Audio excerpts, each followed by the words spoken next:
Ya, sudah nampak Ibu? Baik, baik. Ya, barangkali ini saya ini mesti mulai lagi dari awal. Oke. Ya, terima kasih. Barangkali saya sampaikan kepada manajemen PT Cipta Nirmala Husada, PT Semen Gresik, Rumah Sakit Semen Gresik ya, yang sudah eh, mempersilahkan kepada saya suatu kehormatan bagi saya untuk berbagi di sini. Tadi sudah disampaikan saya adalah staf pengajar di Fakultas Kesehatan Masyarakat, Departemen K3 Keselamatan Kesehatan Kerja, dan kebetulan ada organisasi profesi yang menjadi pengampu untuk mengeluarkan STR ya untuk ahli kesehatan kerja. Kebetulan ketua umumnya adalah saya. Tadi sudah disampaikan. Ini sampai alamat rumah saya tulis, maaf terlalu lengkap. Eh, saya akan sharing di sini terkait dengan outline sebagai berikut. Barangkali nanti tadi sudah disebutkan oleh Dr. Hendrawan bahwa ada pentingnya ya mengetahui, meningkatkan awareness begitu ya dari para unit-unit yang berhubungan karena K3 ini dia tidak bisa jalan sendiri, barangkali ada mutu layanan, kemudian juga ada pasien safety, ada kemudian PPI begitu ya, ada pelayanan. Jadi barangkali sebelum kita lanjut, saya akan cerita dulu kenapa ini menjadi penting ya bahwa K3 karena ternyata estimasi ILO di sudah 2013 lalu ada 250 juta kecelakaan di tempat kerja tidak terlepas dari rumah sakit ya. Pekerja itu di semua sektor ya, dan 160 juta pekerja itu menjadi sakit karena adanya bahaya di tempat kerja. Dan kemudian bahaya di tempat kerja ini bisa berdampak ya, kecelakaan maupun kejadian sakit itu bisa berdampak kepada biaya langsung maupun tak langsung yang bisa ditimbulkan. Antara lain untuk biaya langsung barangkali ada biaya medis ya yang harus dikeluarkan, kehilangan hari kerja, bisa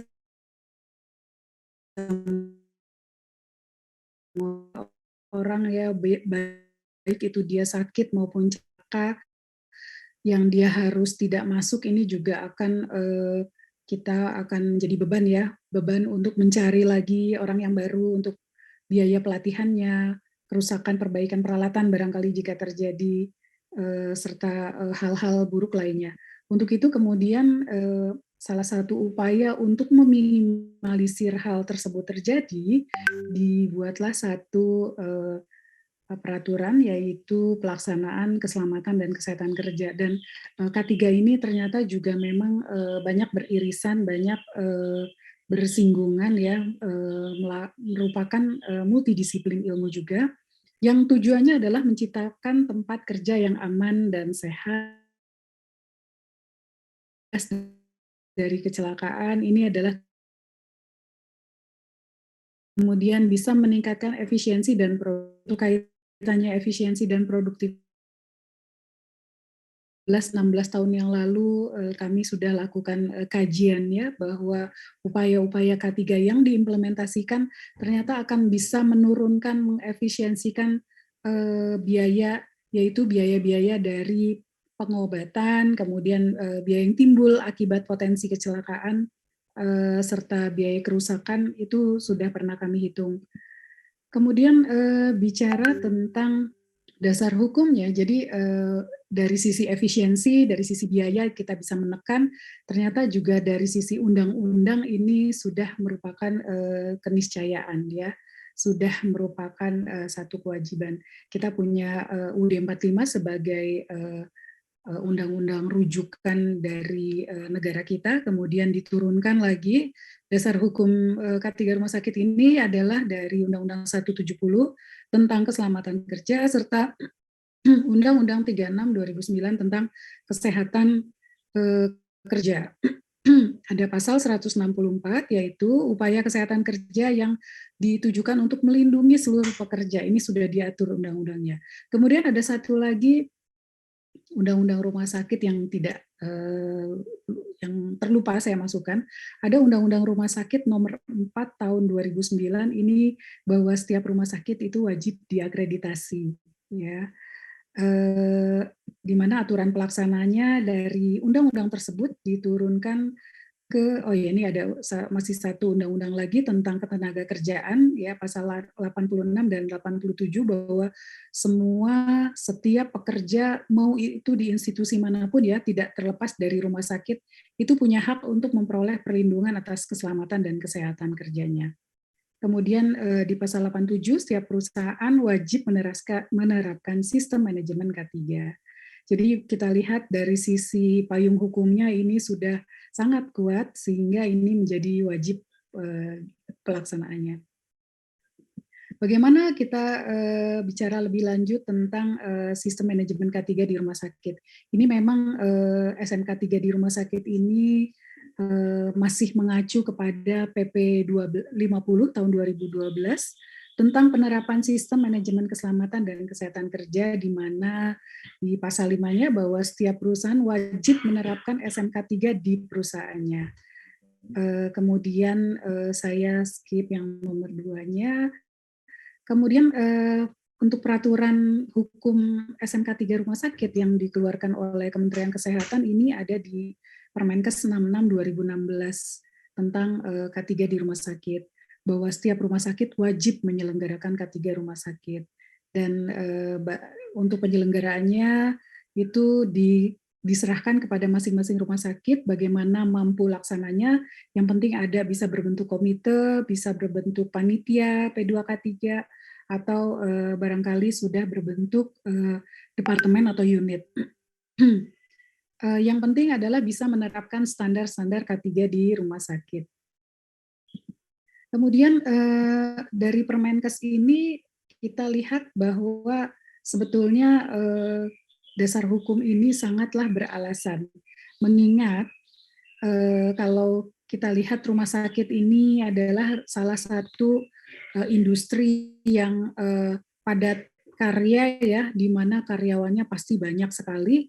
Kemudian di mana para ahli bercampur dengan para yang barangkali ahli kesehatan bekerja bersama-sama dengan non kesehatan sampai kepada para dari para supportingnya ya, yang mana padat karya, padat teknologi juga, di mana teknologi yang ditaruh di rumah sakit itu bukan bukan teknologi yang barangkali sudah demikian maju sehingga membutuhkan ketelitian kemudian kompetensi dari para tenaga yang mengoperasikannya. Yang ketiga adalah rumah sakit merupakan juga tadi padat karya, padat teknologi serta padat modal, di mana modalnya juga tidak sedikit sehingga upaya-upaya untuk perlindungan bagi karyawan itu yang dimana kalau kita bilang sebagai aset itu menjadi satu hal yang bisa menyelamatkan rumah sakit itu sendiri. Dan kita tahu kegiatan rumah sakit ini berpotensi menimbulkan bahaya, ada fisik, kimia, biologi, ergonomi, psikososial. Contoh-contohnya barangkali nanti sambil jalan saya bisa sampaikan, karena tadi kita adanya padat karya tadi, ya pekerjanya yang sangat variatif, kemudian padat modal, padat teknologi, sehingga potensi ini biasanya timbul ya, yang bisa membahayakan baik itu terhadap keselamatan baik terhadap pekerja, terhadap pasien, terhadap pengunjung maupun masyarakat di lingkungan rumah sakit.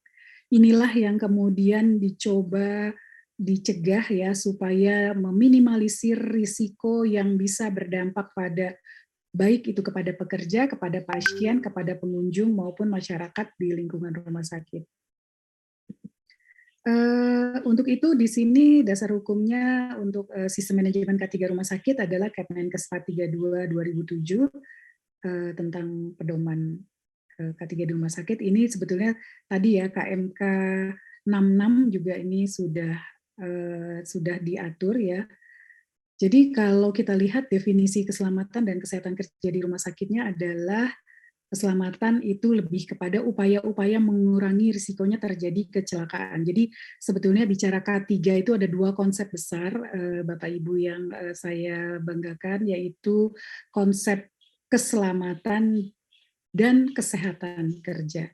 Konsep keselamatan kerja ini adalah ilmu-ilmu yang kemudian diterapkan dalam bentuk implementasi, diupayakan untuk mengurangi, menghindari, meminimalisir terjadinya kecelakaan. Jadi kalau kita bicara selamat, itu artinya selamat tidak celaka. Dan kalau kita bicara konsep kesehatan kerja, itu adalah konsep-konsep yang diterapkan ya, ilmu maupun artnya, implementasinya untuk mencegah sakit.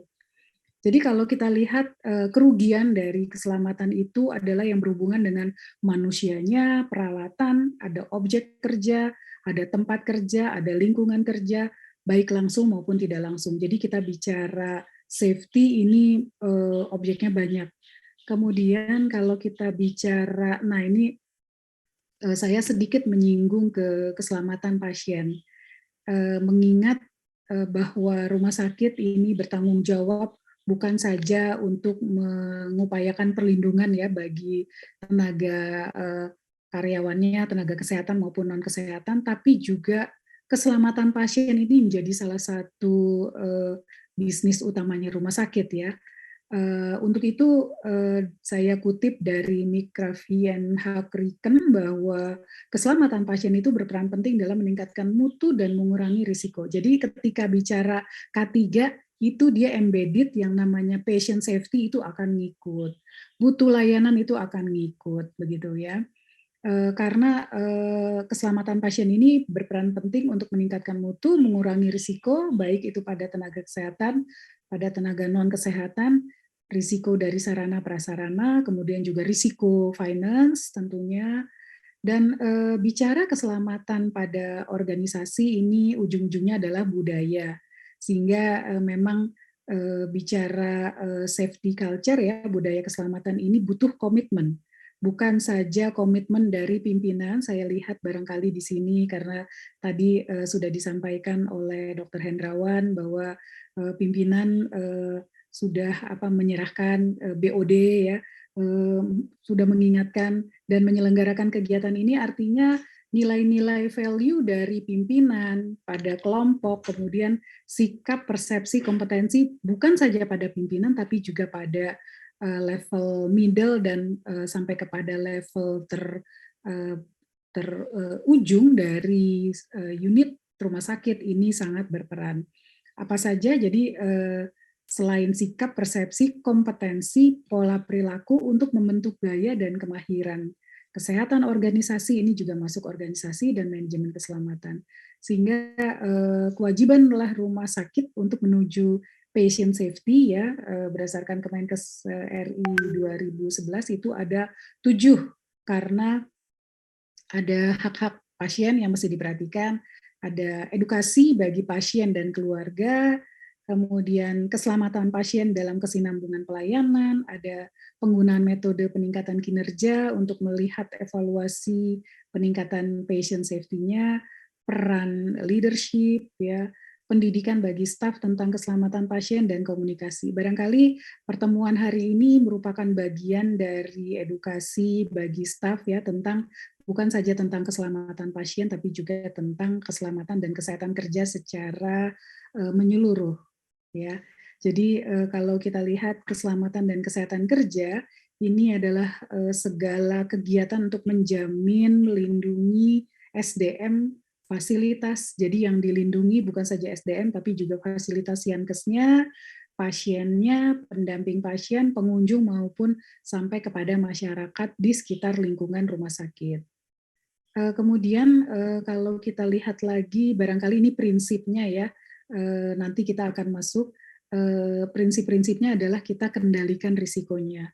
Di FKM UI kami dulu punya D3, sekarang sudah tidak ada D3-nya ya, S1 K3, S2 K3, kemudian S3-nya masih S3 Dr. Kesmas dan Dr. Epid, tapi peminatannya ada K3.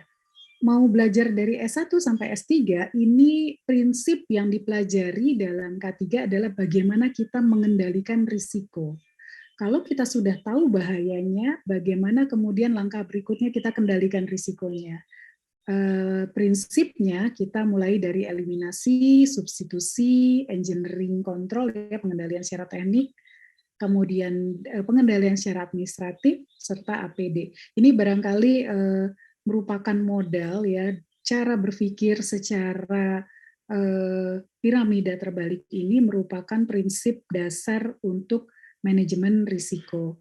Mulai dari kita hilangkan bahayanya, agak sulit karena bicara tentang infeksi nosokomial, katakanlah, bicara tentang pandemi COVID-19, ini kita tidak bisa lihat, kita tidak bisa eliminasi sumber virusnya, sehingga barangkali akan dicari cara lain. Substitusi juga ini barangkali mengganti bahan atau alat cara kerja, ini juga agak barangkali butuh biaya yang cukup mahal, ya.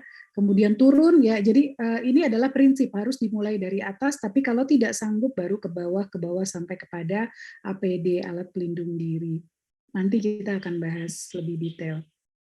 Jadi kalau kita saya agak belum sampai ke SMK 3-nya, ya, ini masih ke mutu dan keselamatan. Ini barangkali biasanya digunakan untuk mengidentifikasi tingkat risiko. Jadi level of risk dari kejadian yang tidak diinginkan, sehingga bisa kemudian hari kita bisa hindari, ya.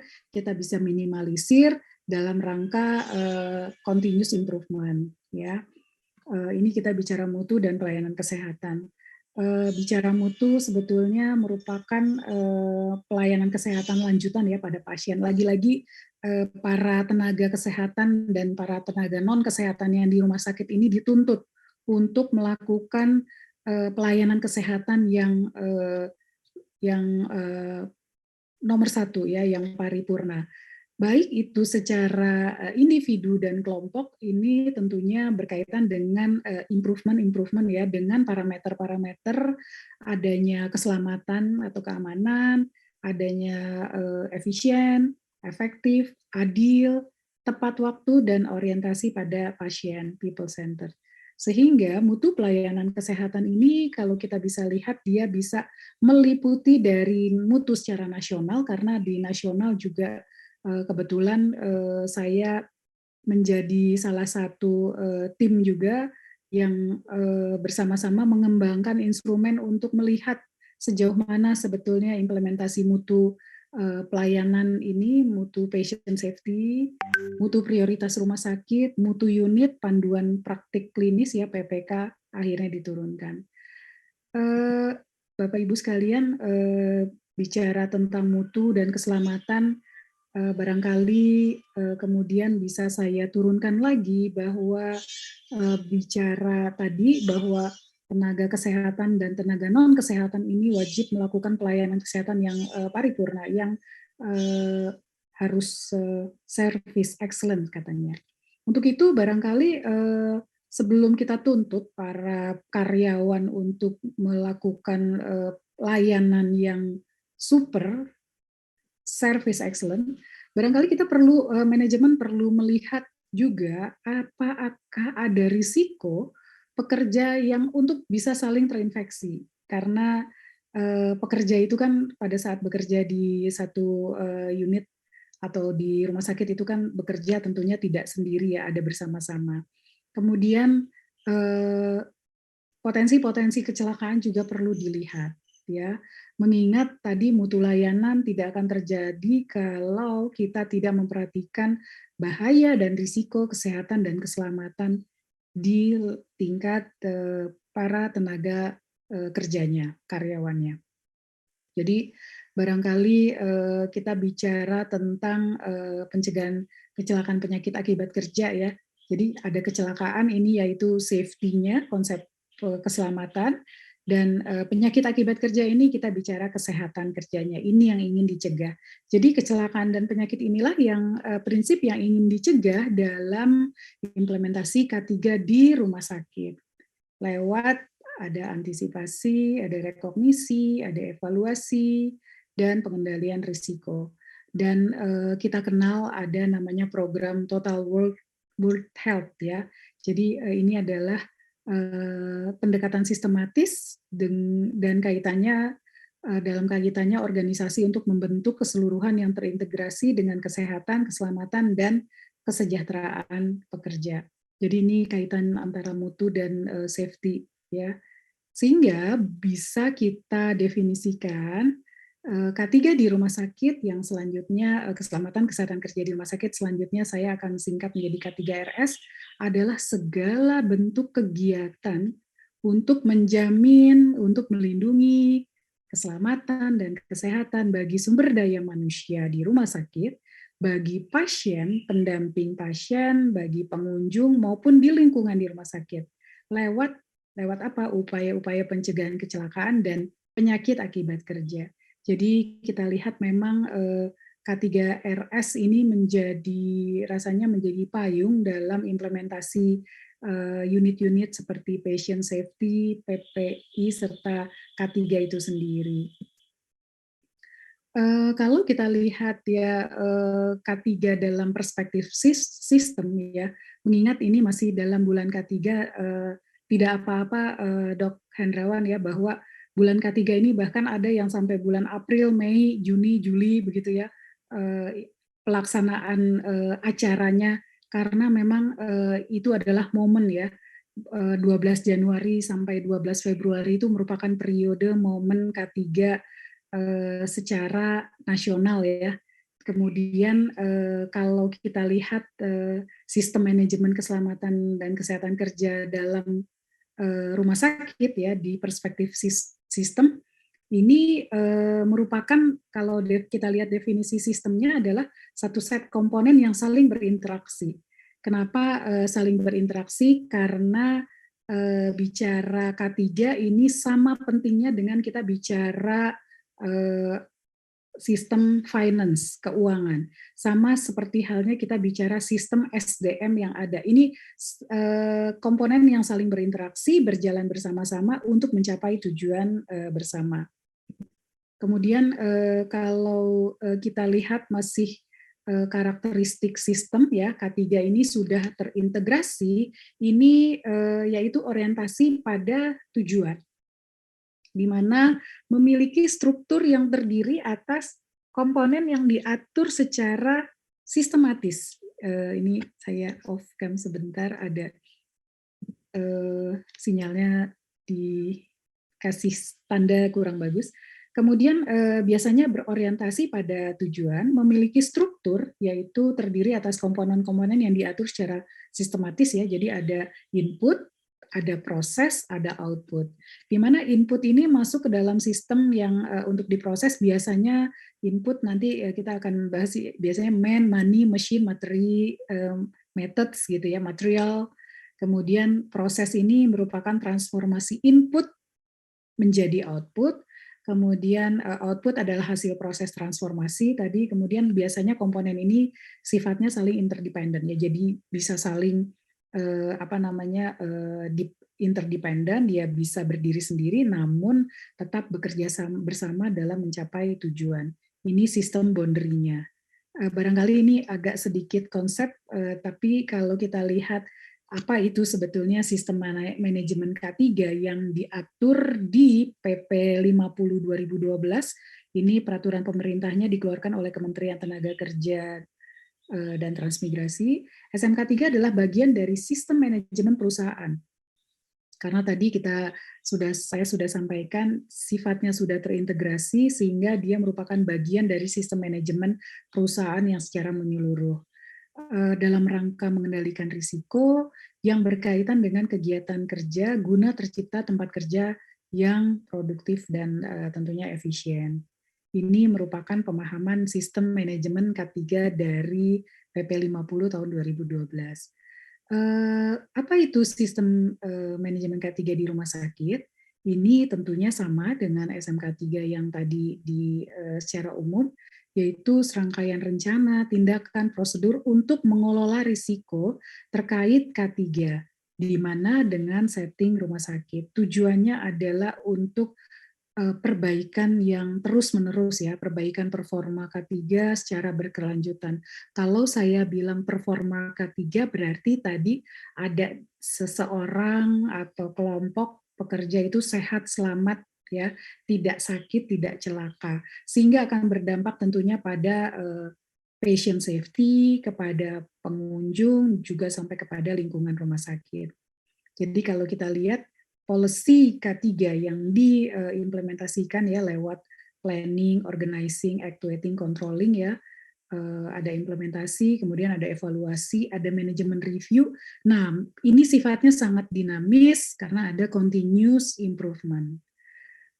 Barangkali rumah sakit dianggap sama dengan industri-industri lain yang juga wajib melaksanakan SMK3.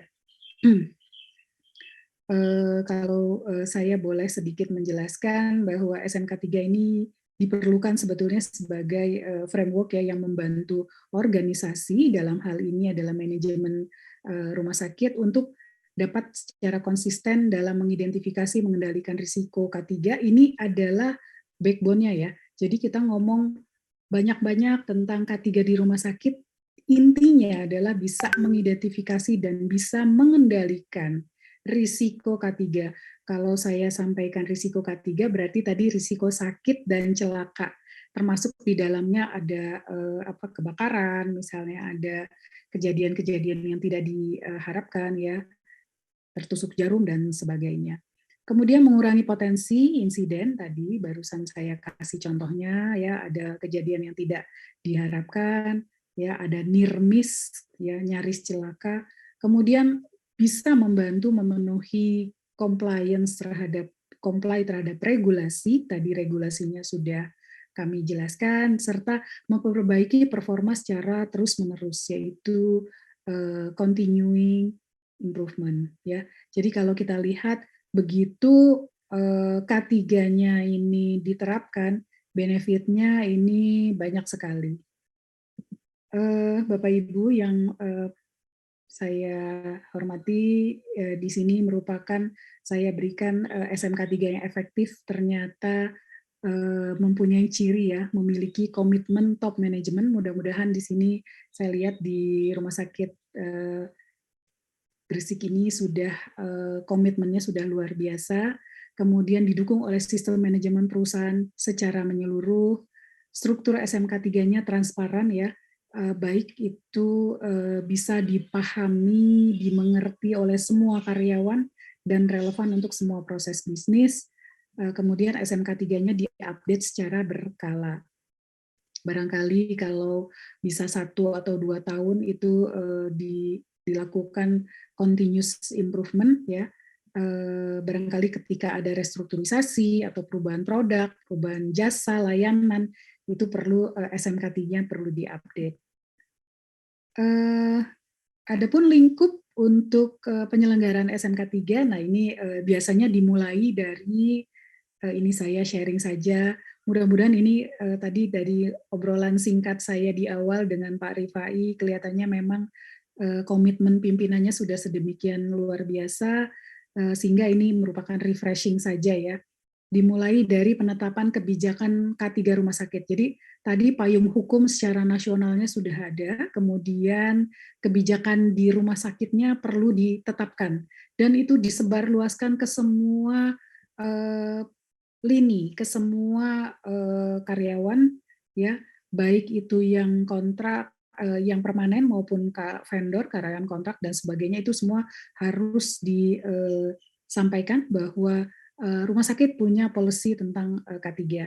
Kemudian dibuat satu perencanaannya, seperti apa pelaksanaannya, pemantauan dan evaluasi kinerjanya, serta bagaimana melakukan peninjauan dan peningkatan kinerja K3 di rumah sakit. Ini yang barangkali akan saya bagi sedikit pada siang hari ini. Izinkan saya menjelaskan tentang PDCA-nya, pengelolaan risiko K3. Jadi lagi-lagi Bapak Ibu akan melihat bagaimana mengelola risiko K3, karena ini yang tadi saya sampaikan, mahasiswa kami di UI, kami ajari mulai dari S1 sampai S3 belajar K3 itu belajar apa? Belajar bagaimana mengelola risiko. Jadi barangkali bagaimana kita bisa mengelola risiko itu dimulai dari siklus perencanaan, kemudian penerapan, kita lakukan cek, recheck, evaluasi, pemeriksaan, kemudian ada continuing improvement, ya. Ini sifatnya sangat dinamis. Mulai lagi dari perencanaan, penerapan, cek, kemudian lakukan perbaikan. Jadi perencanaannya ditetapkan dimulai dari penentuan kebijakan tadi. Jadi nomor satu adalah dikeluarkannya policy dari rumah sakit, siapa yang bertanggung jawab dalam mengelola risiko K3, karena penetapan SDM ini menjadi penting sehingga di ke bawah itu tahu semuanya siapa yang responsible person yang akan ditanya masalah K3, ya. Apa saja yang ingin dicapai, misalnya zero accident atau nihil kecelakaan, tidak ada penyakit akibat kerja dan sebagainya. Itu kemudian mesti diketahui oleh semuanya. Kemudian juga ditentukan kriteria bahaya. Jadi bahasanya sama, baik itu di level pimpinan sampai kepada level yang paling bawah, ya, itu tahu ketika itu bahaya, itu definisi operasionalnya bahaya itu sudah disepakati bersama, dan itu risiko. Jadi sebagai contoh ketika ada katakanlah perbaikan di rumah sakit yang melibatkan pihak ketiga, kemudian ada vendornya naik-naik lebih dari 1,8 meter, tidak menggunakan body harness, tidak menggunakan alat pelindung diri, mulai dari yang level CS ya, cleaning service, security, sampai kepada pimpinan itu melihatnya dalam perspektif yang sama. Itu akan menimbulkan risiko, itu bahaya, gitu ya. Barangkali menentukan kriteria bahaya ini menjadi salah satu yang krusial sehingga siapapun akan tahu dan aware bahwa ada bahaya dan risiko di lingkungan tempatnya bekerja. Atau oke, lingkungan tempat kerja saya sudah tidak ada bebas bahaya dan bebas risiko. Kemudian lakukan perencanaan, lakukan penerapannya dengan melakukan tadi identifikasi bahaya dan risiko, dilakukan analisis risiko. Jadi dari suatu unit-unit caranya adalah masing-masing unit mereka kan yang tahu ada bahaya dan risiko apa. Diajarin cara mengenali risiko dan bahayanya, kemudian dibuat satu matriks analisis risiko. Bagaimana masing-masing unit, barangkali unit farmasi, kemudian unit radiasi akan berbeda dengan unit pelayanan penyakit dalam, ya. Itu semuanya jadi K3 itu tanggung jawabnya bukan tanggung jawabnya si penanggung jawab tertinggi, ya, pimpinan tertinggi biasanya menjadi penanggung jawab K3. Tapi menjadi tanggung jawab masing-masing unit untuk keselamatan kesehatan dalam proses kerja di tempat masing-masing. Kemudian lakukan evaluasinya, lakukan konsultasi. Nah, ini baru nih cari orang K3-nya ketika teman-teman di masing-masing departemen atau unit sudah membuat analisis risikonya. Namanya kalau saya bisa sebut IBPR, ya, identifikasi bahaya dan pengendalian risiko. Ada matriksnya. Kemudian melakukan partisipatif. Semuanya menjadi bertanggung jawab, ya. K3 is everybody's concern. Itu bukan urusan saya di PPI, enggak begitu, ya. Kemudian melakukan pemeriksaan, pengkajian apakah tujuan sudah tercapai, lakukan review, perbaikan berkelanjutan, kemudian penetapan perencanaan lagi. Ini siklus PDCA dalam mengelola risiko K3. Kemudian biasanya, nah ini barangkali ini saya highlight kembali bagaimana menetapkan kebijakan K3RS itu harus secara tertulis. Jadi nggak bisa komitmen itu hanya secara lisan. Pimpinan rumah sakit misalnya bilang bahwa kami bertanggung jawab atas K3 di sini, tapi tidak ada dokumen tertulisnya. Kemudian biasanya ditandatangani oleh kepala atau direktur rumah sakit, biasanya orang tertinggi di rumah sakit. kemudian disosialisasikan ke seluruh SDM di rumah sakit. Sehingga SDM itu, karyawan itu semuanya tahu bahwa oke, di rumah sakit ini sudah pimpinannya sangat komit terhadap K3, sehingga paling tidak si karyawan akan merasa lebih alert ya, bahwa saya nggak bisa sembarangan bekerja lagi. Kemudian barangkali lingkup kebijakannya itu penetapan kebijakan, penetapan organisasinya ya. Jadi tadi kebijakan tertulisnya itu menyangkut organisasi K3, siapa saja orang-orang yang duduk di sini. Saran saya adalah semua kepala-kepala unit itu menjadi responsible person ya, untuk duduk di sini.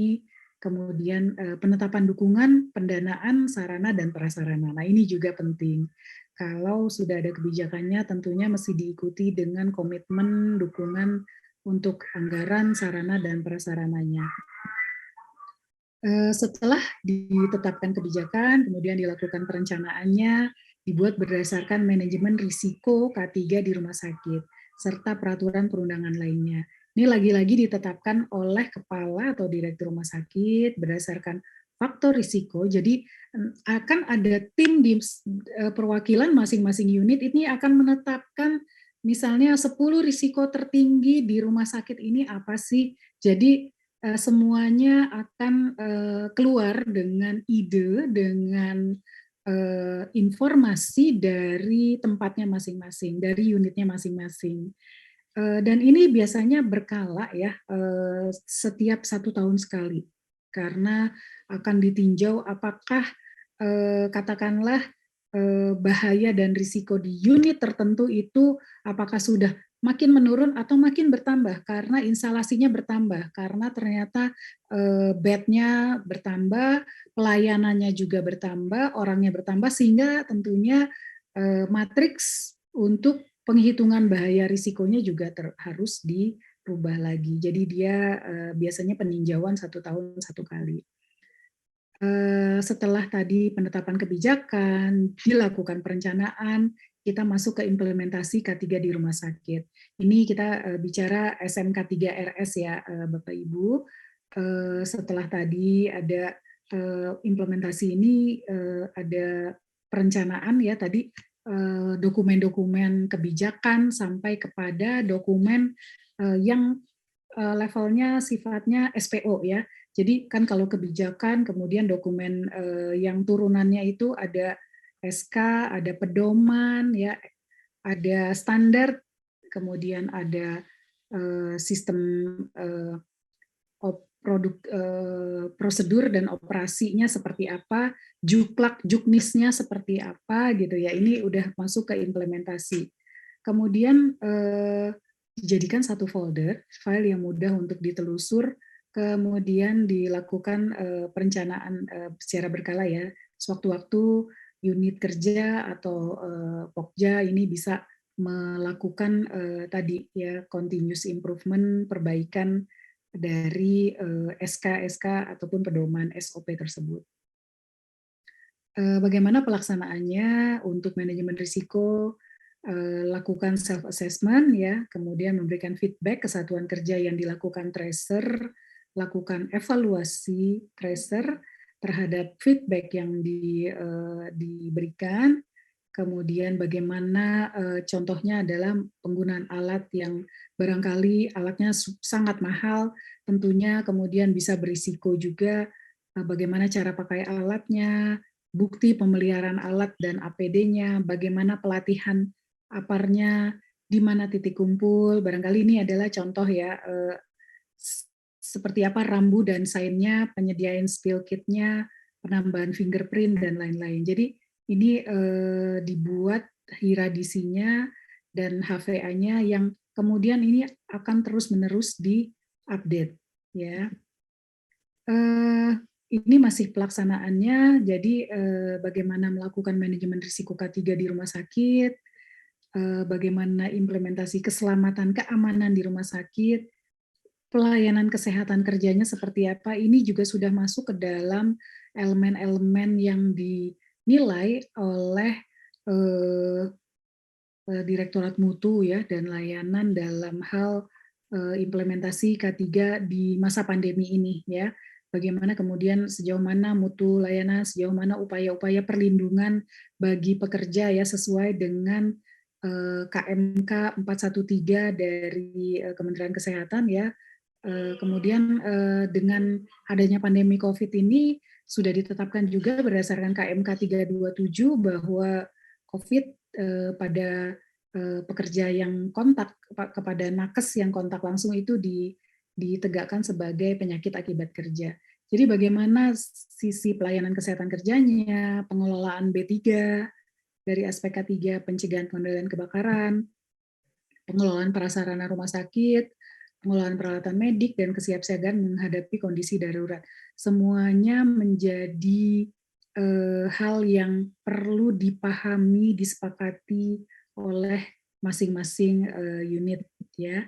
Kemudian bicara manajemen risiko ini merupakan hal yang sifatnya continuous, bertahap ya. Kemudian dalam rangka menurunkan efek buruk ya terhadap kesehatan keselamatan para pekerja. Jadi bicara menris ya, manajemen risiko sama nggak dengan sistem manajemen risiko? Manajemen risiko ini merupakan bagian dari sistem manajemen K3 rumah sakit yang menyeluruh tadi ya. Tujuannya adalah meminimalisir kerugian akibat sakit ya, akibat sakit dan kecelakaan maksudnya ini. Kemudian meningkatkan kesempatan peluang untuk meningkatkan produksi ya, bagaimana suasana kerja aman, sehat, nyaman terjadi sehingga karyawannya merasa nyaman, mutu layanannya bisa meningkat. Ini jadi seperti efek domino ya. Kemudian juga bisa memotong mata rantai kerugian akibat kegagalan produksi ketika karyawan itu sakit atau dia mengalami kecelakaan atau hal yang tidak diinginkan terjadi, tentunya akan berdampak pada pelayanan ya, pada kinerja kepada pasien dan bisa memberikan efek domino. Kemudian ini juga tujuan khususnya bisa mencegah kerugian akibat terjadinya kecelakaan akibat kerja maupun penyakit akibat kerja.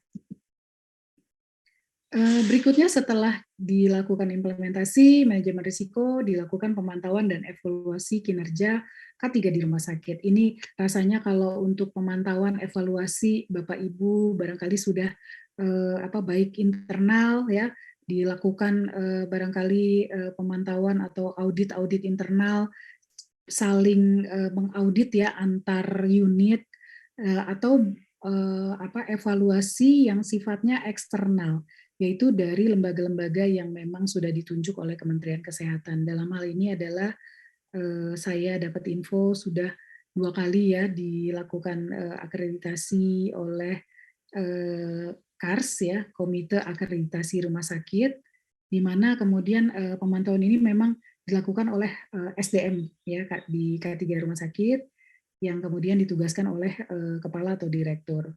Dilaksanakan lewat pemeriksaan, pengujian, pengukuran dan audit internal ya.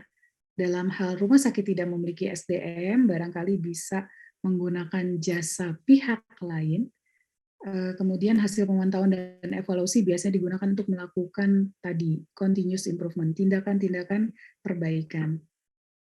Nah, ini adalah peninjauan peningkatan, yaitu dilakukan untuk penjaminan ya, menjamin mutu kesesuaian dan efektivitas penerapan SMK 3 dilakukan dengan penetapan, perencanaan tadi ya, pelaksanaan, pemantauan, evaluasi, terus masuk ke peninjauan.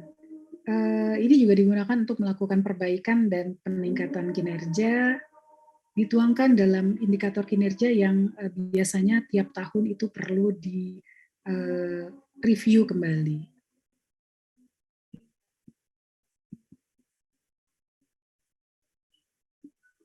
Kemudian untuk implementasi, mari saya ambil contoh adalah pengolahan B3. Bagaimana perencanaan dan pengadaan B3, penerimaannya seperti apa, karena ini B3 barangkali adalah salah satu contoh yang berpotensi menimbulkan tindakan yang tidak barangkali baik itu keselamatan maupun kesehatan ya bisa bisa berisiko. Bagaimana penyimpanan dan pendistribusian B3, penanganannya, pembuangannya ya. Ini apakah hasil-hasil dari farmasi ya, rumah tangga atau dari IPSRS atau ISP. Kemudian ya ini kita lihat ya.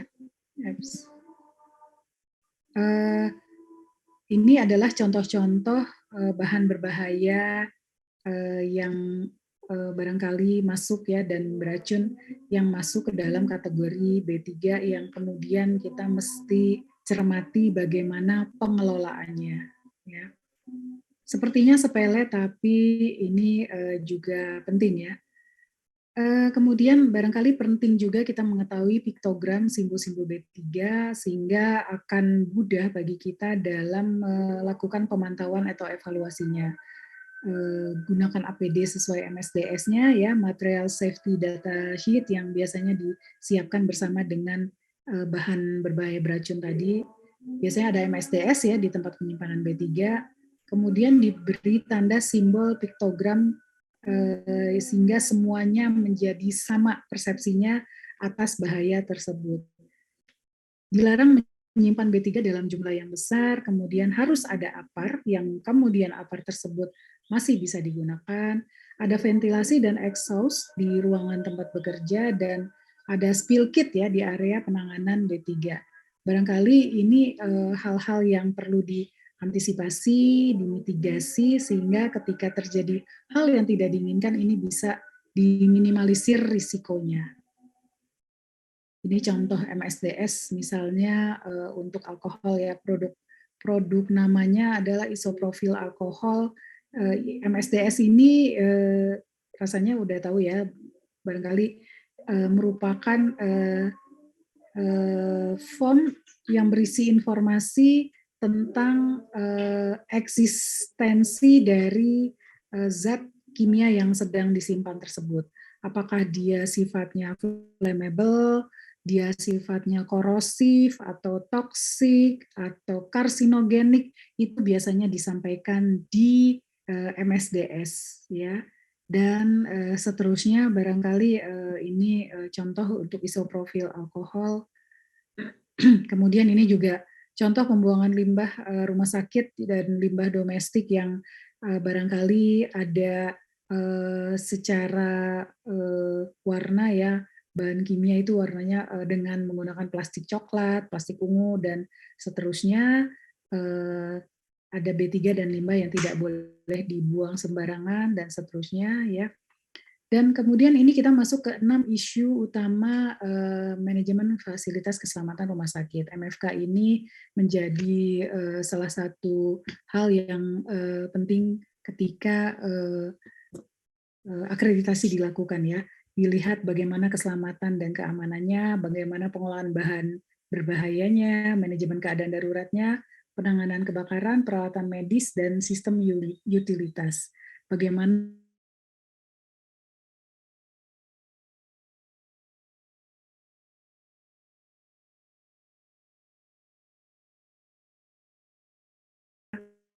manajemen fasilitas keselamatan rumah sakit.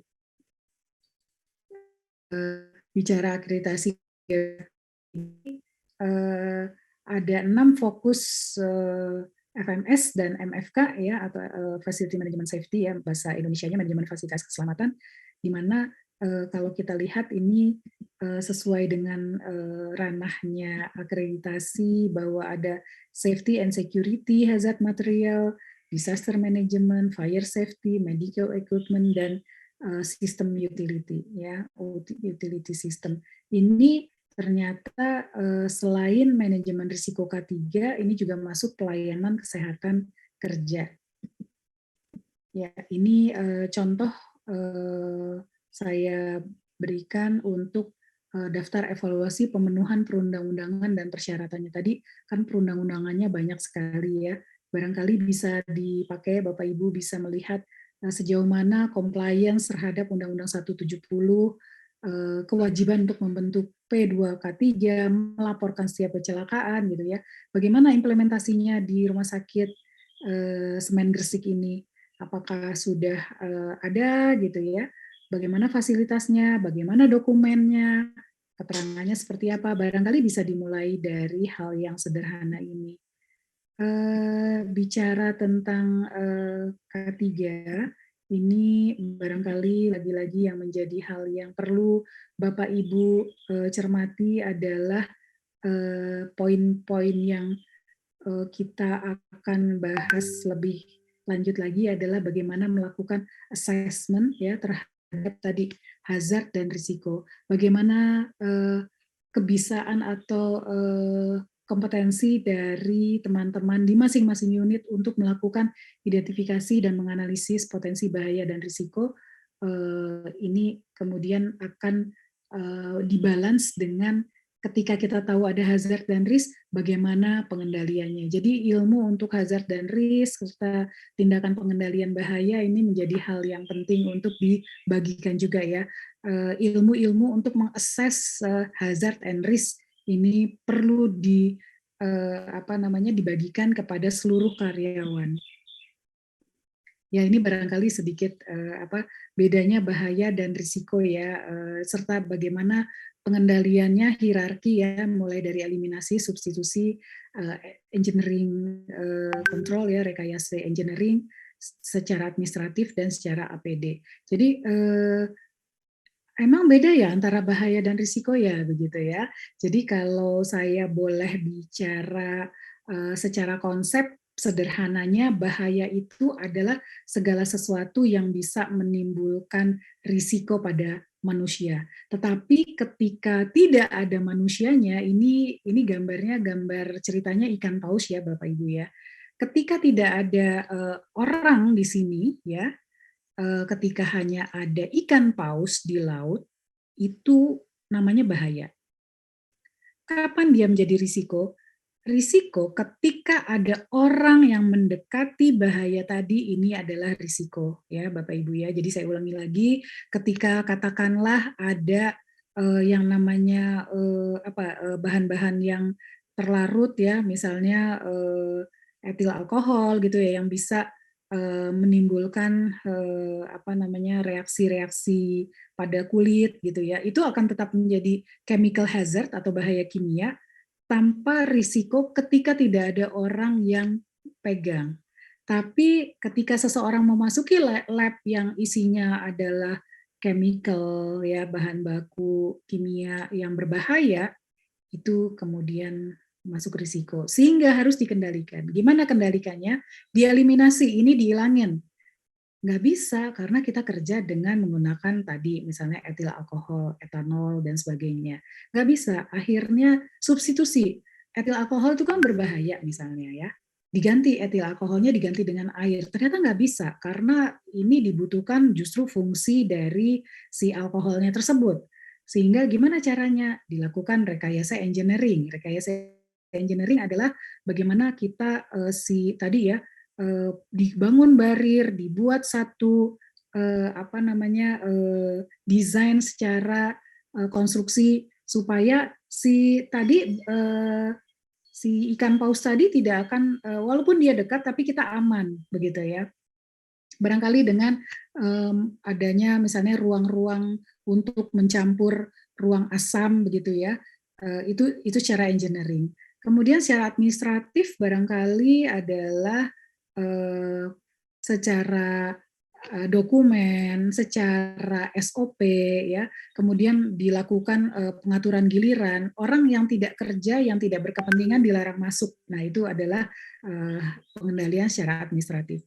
Dan secara APD adalah bagaimana ini adalah pengendalian terakhir, biasanya tidak terlalu efektif untuk menghindari, tapi memang ini yang paling murah dan paling mudah. Lengkapi si karyawan tersebut dengan alat pelindung diri yang mumpuni, sehingga si siapapun ikan paus atau ikan yang berbahaya lainnya itu tidak akan melukai orang tersebut. Jadi beginilah ilustrasi pengendalian yang harus dilakukan juga di rumah sakit. Barangkali ini jadi bagaimana prinsip ya, setiap pekerjaan itu bisa dilakukan dengan selamat, dengan aman, dengan nyaman ya. Tentunya ketika bicara kecelakaan pasti ada sebabnya. Dan untuk itu penyebabnya lah yang harus dicegah atau diminimalisir atau ditiadakan. Kalau kita lihat bentuk pekerjaannya seperti ini ya, ini berisiko nggak? Ada bahaya, ada risiko? Saya boleh mendengar jawaban dari teman-teman, para peserta. Di sini ada 150-an peserta ya di saya. Ini bahaya sama risikonya apa ya kira-kira ya? Ada yang bisa langsung menjawab? Oh, di mute ya ininya ya. Bisa kan ya? Punggungnya bisa kena gergaji. Iya. Kalau nggak hati-hati ya, kenapa sih pakai punggung kan gitu ya? Jadi dieliminasi aja dulu nih punggung, pakai tempat yang lebih aman. Betul sekali. Terima kasih. Siapa lagi? Satu lagi barangkali ada yang bisa berikan contohnya. Saya nggak jelasin ada bahaya fisik, kimia, biologi. Akhirnya bisa tadi. Gimana? Diulangi lagi, mohon maaf.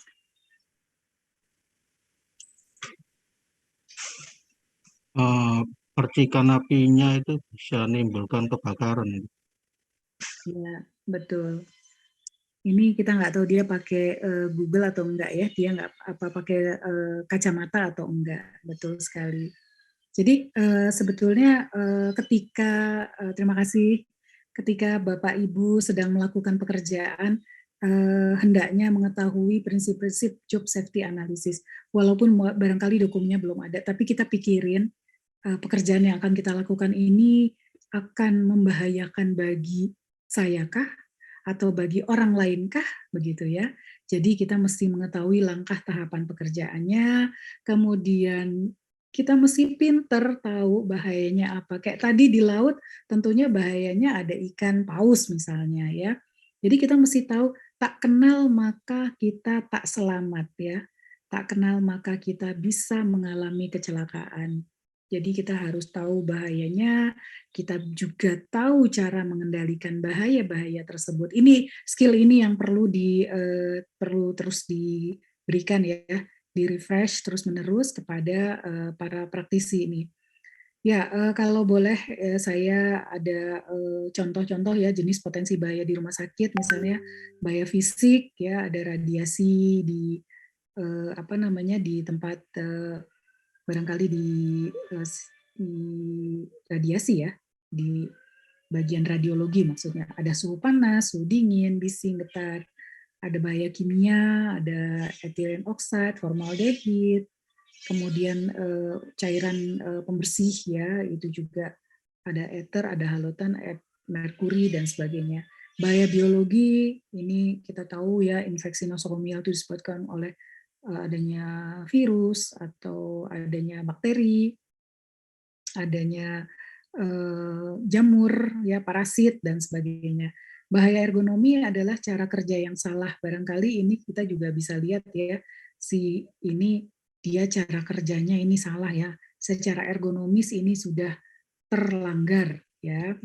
Kemudian bahaya psikososial, barangkali adanya jam kerja yang harusnya malam itu biasanya orang normal itu tidur, dia harus kerja malam misalnya ya. Kemudian barangkali ada bosnya yang kurang baik, yang terlalu menekan dan seterusnya. Bahaya mekanik, bahaya listrik ini bisa masuk ke bahaya fisik ya, bisa terjepit, terpotong risikonya. Kemudian ini udah risiko semua ya. Sengatan listrik bisa mengakibatkan barangkali adanya kita kena listrik statis, kemudian bisa lebih lanjut lagi bisa terjadi kebakaran ya, kena benda tajam, limbah dan seterusnya. Ini sebetulnya kalau kita grouping dan Bapak Ibu bisa tahu ada bahaya apa di tempat kerjanya, ini akan sangat baik sekali. Ya, ini contoh lain, barangkali apa namanya, ada animal hazard ya, ada sharp instrument hazard, ada panas, bahaya panas, ada glassware hazard, chemical, biohazard. Ini merupakan piktogram dari chemical yang barangkali ada di, mestinya ada di laboratorium, di tempat-tempat kerja yang membutuhkan ini. Ada laser radiation hazard, ada radioaktif hazard. Ini merupakan contoh-contoh tanda simbol bahaya.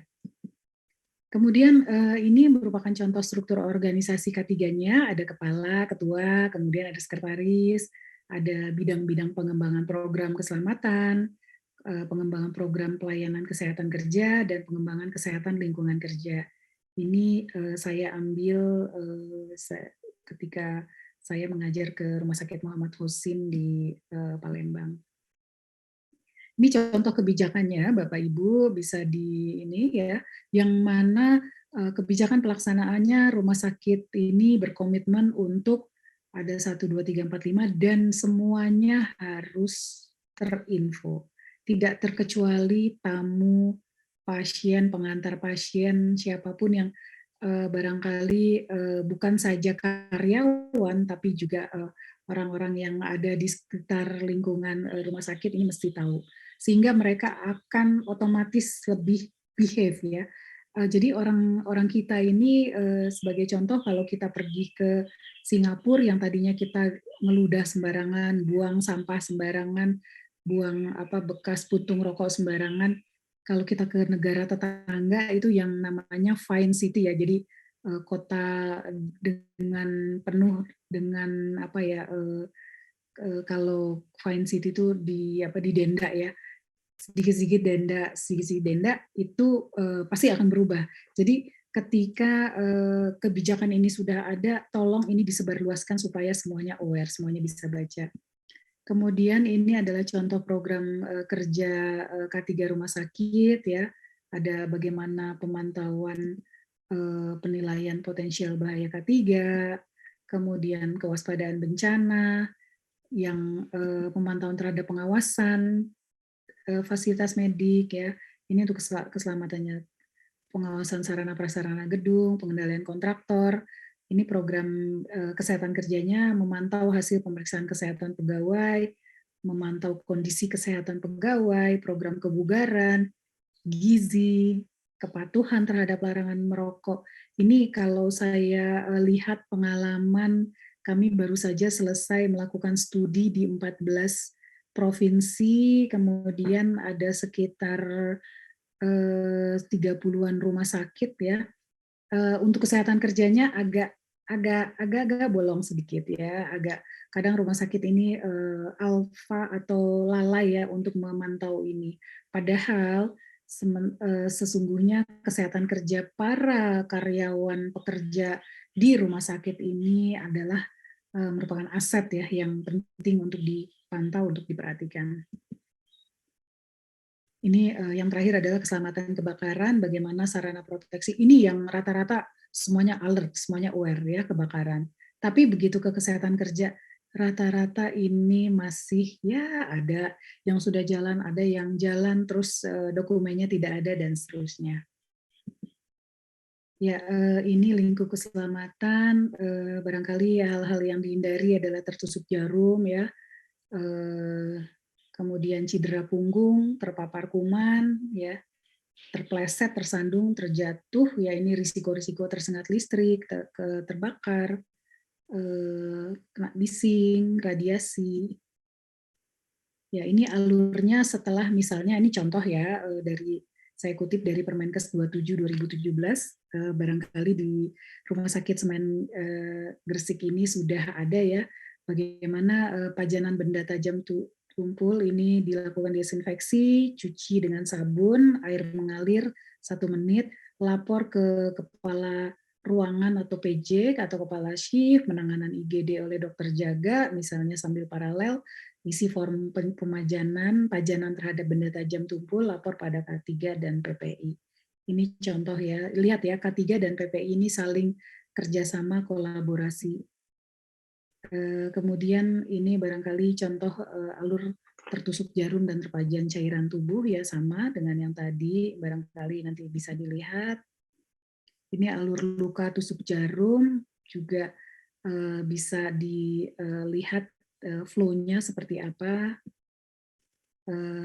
Ini pengobatannya seperti apa, ini juga diambil dari modul pelatihan K3RS Rumah Sakit Muhammad Husin. Jadi Bapak Ibu sebetulnya bicara K3 ini kita bicara sistem, kita bicara SOP, kita harus tahu seperti apa, sejauh mana upaya-upaya untuk melindungi baik itu kesehatan maupun keselamatan dari para karyawan. Itu intinya. Sehingga akan berdampak pada efek dominonya pada pasien, bisa meningkatkan layanan, pada pengunjung juga mereka juga jadi tahu, sehingga mereka akan lebih aware ya. Ini pengobatan nih, lingkup security seperti apa yang mesti diantisipasi, barangkali mulai dari pencurian, perampokan, huru-hara, pasien bunuh diri, ya, terorisme, pasien kabur. Ini lingkup security. Sebetulnya security ini barangkali menjadi tidak ke K3-nya, tapi ternyata penting juga untuk diketahui, untuk kemudian dikendalikan. Ini adalah contoh alur pelayanan di unit pelayanan kesehatan kerja bagi SDM di rumah sakit.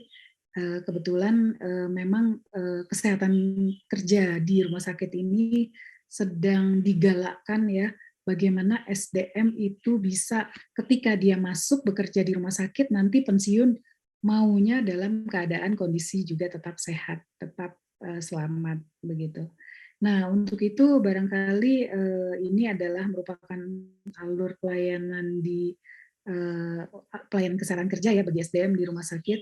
Kebetulan kami baru menyelesaikan studi tentang upaya-upaya perlindungan karyawan terhadap penyakit infeksi ya, terutama penyakit TBC, yang ternyata banyak lokasi rumah sakit yang belum menyiapkan, belum mengantisipasi, karena TB ini sebagai informasi Bapak Ibu menjadi masalah nasional ya. Kedua setelah stunting itu ada masalah TBC, dan yang ketiga adalah masalah under UHC ya, coverage imunisasi. Kemudian bicara TBC ini ternyata kalau untuk masyarakat itu udah tinggi, untuk tenaga kesehatan sebetulnya angkanya ada tinggi, tapi tidak tercatat, belum tercatat. Karena para karyawan tenaga kesehatan, tenaga medis yang tertular TBC itu bisa tertular dari keluarganya di rumah atau tertular dari pasien. Ini setelah workshop kami melakukan kegiatan ini 7 bulan ya. Kami menjelajah rumah sakit lagi-lagi bagaimana upaya proteksi terhadap TBC-nya, karena TBC di Indonesia ini tadi masih menjadi masalah, dan untuk level dunia Indonesia ini menempati urutan ketiga di tahun 2021 kemarin. Sebelumnya di tahun 2020 Indonesia menempati kedua setelah India. Jadi India, Indonesia, Cina. Sekarang kita menduduki posisi ketiga untuk penderita TBC. Ya, jadi Indonesia juara untuk TBC. Mari kita sama-sama bekali ilmu kita, bagaimana kita bisa melakukan manajemen risiko ya, menghindari penyakit-penyakit menular yang terjadi di rumah sakit. Ini adalah contoh untuk melakukan observasi lapangan, bagaimana kebijakan K3, kondisi yang ditemukannya ada atau tidak ada, bagaimana rekomendasinya. Ini adalah cara sederhana untuk kita bisa menerapkan SMK3. Bagaimana organisasinya, apakah sudah ada atau belum, bagaimana kemudian rekomendasinya, dan seterusnya. Program K3-nya apa saja, apakah sudah ada pedoman atau SPO, bukti laporan kegiatan notulen pelaksanaan programnya seperti apa. Jadi nggak cuma sekedar programnya ada, tapi kemudian tidak ada bukti tertulis sudah dilakukan kegiatan-kegiatan pertemuannya, ya hasil notulensinya. Kemudian ini adalah laporan dari kegiatan tahunan yang tentunya termasuk di dalamnya untuk laporan continuous improvement tadi. Ini contoh pemetaan kepadatan masyarakat di rumah sakit ya, di mana barangkali bisa diketahui lewat warna-warna ini ketika terjadi hal yang tidak diinginkan, Bapak Ibu kemudian bisa paham ya berdasarkan population density ini bagian-bagian mana, unit mana yang orangnya banyak ya. Ternyata kalau dari hasil ini contoh real ya Bapak Ibu ya, ini ada salah satu rumah sakit vertikal yang saya ambil contohnya, yaitu di IGD ada 500 orang per 24 jam. Jadi kita lakukan mapping ini gunanya untuk kita mengetahui ketika ada bahaya yang mengintai, ada risiko, baik itu risiko apapun, banjir, kebakaran, gempa bumi, kita tahu mana yang padat masyarakat di rumah sakitnya ya. Ini kemudian di perkantoran ini ada 200 orang per selama jam kerja saja. Jadi kalau jam 7, 8, jam 9 malam berarti perkantoran ini udah densitasnya udah berkurang. Begitu juga untuk rawat inap barangkali kita lihat ada 300 orang per ruangan ya. Ini rawat inap berarti ada yang nggak cuman dia sehari, 2 hari, 20 per 24 jam ini ya. Kemudian poliklinik ini biasanya poli hanya office hour saja ya, jam kerja saja. Bisa sampai 1.000 orang. Dengan mengetahui pemetaan kepadatan masyarakat ini juga akan sangat membantu kita ketika terjadi keadaan darurat atau keadaan yang tidak diinginkan. Ini contoh pemetaan potensi bahaya kebakaran ya. Misalnya ada kelas 1, kelas 2 yang ada sifatnya eksplosif, ada gas, ada yang sifatnya mudah terbakar ya, flammable yang liquid, flammable yang solid, ada yang oxidizer dan peroxide, toxic dan infectious ya, ini kelas 6 dan kelas 7 radioactive materials. Dengan logo dan simbolnya, piktogramnya, Bapak Ibu akan melihat di sini contoh pemetaan potential hazard. Ternyata explosion ini ada di mana-mana ya. Yang kuning ini nih kelas 1, eksplosif. Ada di sini, di ruang ini, ada di ruang rawat inap, ya, ada di sini, ya, di depan, di barangkali ini di tempat pendaftaran, kemudian ada juga di ruang rawat di poli ya, di poli kita lihat di sini ada flammable solid juga gitu ya. Jadi dengan melakukan pemetaan lagi-lagi ini merupakan salah satu bagian dari manajemen risiko K3. Ini contoh inspeksi yang bisa dilakukan oleh Bapak Ibu, ada tabung oksigen yang tidak terikat, ini sebaiknya diikat, ada panel gas medis ya yang bisa harusnya tanda buka tutupnya jelas, kondisi plafon berlubang, kondisi stop kontak yang lepas ini. Jadi tiap hari memang harus dilakukan yang namanya walkthrough inspection ya. Jadi walkthrough survei ya atau walkthrough inspection itu adalah survei selintas. Dengan berjalan kita akan tahu sejauh mana hal-hal yang bisa menimbulkan risiko di tempat kerja di rumah sakit khususnya. Barangkali ada keramik yang rusak, limbah B3-nya tidak pada tempatnya, tidak ada rambu exit di sini, B3 barangkali ada B3 tapi tidak berlabel dan seterusnya. Ini adalah hasil-hasil contoh inspeksi K3 dan finding-nya yang kemudian kami coba paparkan. Ini adalah contoh alat pemadam sistem deteksi dan alarm ya. Saya tidak akan bahas. Ya, itu merupakan slide terakhir saya. Lebih kurangnya saya mohon maaf. Mudah-mudahan dari paparan saya tadi bisa memberikan inspirasi, bisa memberikan paling tidak awareness ya, pengetahuan bagi Bapak Ibu sekalian.